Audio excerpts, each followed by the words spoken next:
Selon les responsables ukrainiens, 58 des 140 assauts répertoriés au cours de la journée écoulée, parlant de la journée d'hier,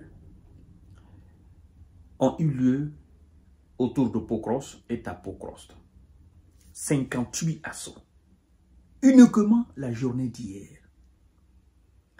Ça témoigne de l'intensité mise, de la capacité militaire mise pour prendre définitivement la ville de Pokrovsk. Et la stratégie utilisée par les forces russes, c'est cette stratégie qui inquiète le plus les responsables de l'armée ukrainienne dans la ville et autour de la ville. Il s'agit de quelle stratégie? Voyons voir dans les détails. Mais avant de poursuivre le visionnage de l'émission, n'oubliez pas de partager la vidéo dans tous les groupes possibles. Continuez à vous abonner à ma chaîne YouTube KantéJ Visionnaire le vrai. Activez la cloche de notification pour ne plus rater mes émissions. Abonnez-vous également à ma page Facebook, le géopolitologue, la nouvelle page. Voilà. Et partagez la vidéo dans tous les groupes possibles. Écoutez, l'heure est grave à Pokrovsk. La Russie, toujours focalisée sur Pokrovsk, dans l'oblast de Donetsk. Écoutez très bien. Alors, 58 des 140 assauts répertoriés au cours de la journée écoulée se sont produits dans la région de Pokrovsk. Donc, la seule journée d'hier, il y a eu 140 assauts lancés par la Russie au niveau de l'opération spéciale. Mais les 140, on déduit des 140, 58. 58, les 58 sont restés uniquement consacrés sur la localité, la ville de Pokrovsk. Je vous ai dit, je dois encore vous rappeler que les éléments du centre, le groupement centre, ce groupement qui continue de mettre la pression, qui veut à tout prix, à coup sûr, prendre la ville de Pokrovsk parce qu'elle a vu les unités, n'est-ce pas, le groupement qui a pris la ville de Kourakov. Et donc, les éléments du centre ont vu cela comme un défi. C'est pourquoi ils ne veulent plus bandiner. Alors, cette information, c'est l'état-major qui donne, ce sont les autorités ukrainiennes qui donnent cette information. Voilà, ce n'est pas la Russie qui donne cette information. Produit dans la région de Pokrovsk, localité de l'oblast de Donetsk qui reste la zone la plus active du front, rapporte l'armée ukrainienne dans son point matinal. Dans son point matinal d'aujourd'hui, lundi 13 janvier 2025. C'est pourquoi je vous ai dit, c'est l'armée, c'est les autorités ukrainiennes qui donnent cette information. Ce n'est pas encore la Russie. Alors, il continue en disant ceci. Écoutez très bien, c'est très important, c'est qu'on va maintenant dire. Victor Treyubov, porte-parole du groupe opérationnel Khortytsia, a expliqué au début du mois que les forces russes ne cherchaient pas à lancer un assaut frontal, mais à encercler cet important pôle logistique qui leur ouvrirait la voie vers Kramatorsk et Sloviansk, les deux dernières grandes agglomérations de l'oblast sous le contrôle ukrainien. C'est très important à comprendre cette partie. La ville, elle est immense, très grande ville. Qu'est-ce que le porte-parole du groupement Khortytsia qui a été chassé au niveau d'Oufmenivka, je ne cesse de vous le dire, au niveau de Kourakov et ses localités, c'est les mêmes unités, effectivement, parce qu'eux, ils sont tout le temps sur le reculoir. Donc, c'est le porte-parole de ce groupement de l'armée ukrainienne qui donne cette information-là. Qu'est-ce qu'ils disent? La Russie, comme on a constaté dans d'autres localités, est entrée dans la ville et s'est livrée à des combats urbains. Mais cette fois-ci, la Russie procède autrement. Comment elle procède? Elle encercle la ville. Donc, elle démembre la ville. Elle enlève les petites branches de la ville. Elle coupe toutes les voies.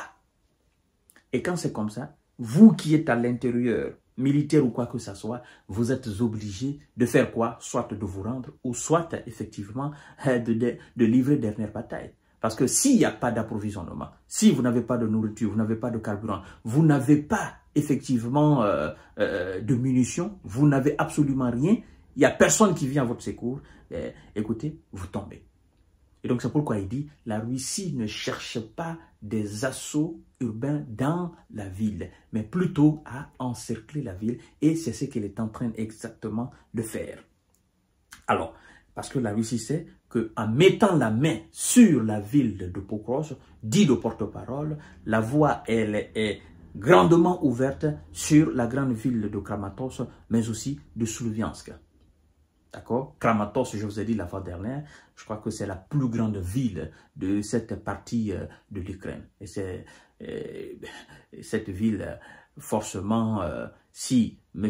Donald Trump ne fait pas de propositions concrètes à M. Vladimir Poutine, Sloviansk et Kramatorsk vont tomber dans les mains des Russes. Parce que ces deux grandes villes font partie des objectifs phares de M. Vladimir Poutine. Elles sont dans le Grand Donbass. Voilà, mesdames et messieurs. Alors, le porte-parole continue en disant ceci. Écoutez bien. Il dit, je ne dirais pas qu'ils y parviennent, mais ils font beaucoup d'efforts et disposent d'importantes ressources humaines, matérielles et logistiques, a-t-il déclaré lundi à la télévision selon l'agence de presse ukrainienne. Nous savons. Il ne peut pas s'asseoir devant la population ukrainienne et devant les alliés pour dire la Russie parviendra. Mais ce qu'il dit par la suite, en disant il possède d'énormes ressources humaines, logistiques, donc, et ils y concentrent énormément d'efforts. Ça vous donne déjà un aperçu de la situation. On ne cesse chaque fois de parler de ressources importantes, humaines, militaires, logistiques et l'effort fourni par la Russie. On ne cesse de le dire. Mais moi, j'ai une question à poser à ces gens-là et aux médias propagandistes qui les soutiennent. Ma question est la suivante. Mesdames et messieurs et mesdemoiselles, mais ça fait maintenant combien de temps qu'on ne cesse de dire que la Russie est en supériorité numérique? Pendant ce temps, on nous dit que la Russie marche sur ses propres militaires. C'est-à-dire que la Russie perd 500, 600, 700, voire même 1000 soldats par jour. Ça fait plus d'une année, on entend le même son de cloche. Et jusqu'aujourd'hui, les responsables ukrainiens et les médias propagandistes européens et américains continuent de dire que la Russie perd non seulement 500 à 600 hommes par jour, mais elle est toujours en supériorité numérique. Il y a quelque chose qui ne va pas dans cette équation.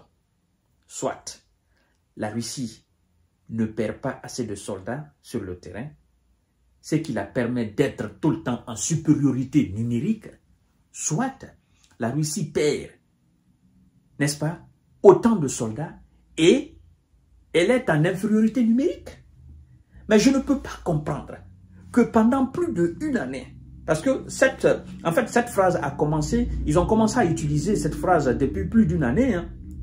Je ne peux pas comprendre que pendant plus d'une année, vous continuez à dire que les hommes de Vlado perdent 500 à 600, 700. Il y en a même qui ont parlé à un moment donné de 1000 et quelques par jour. Je ne peux pas accepter cela.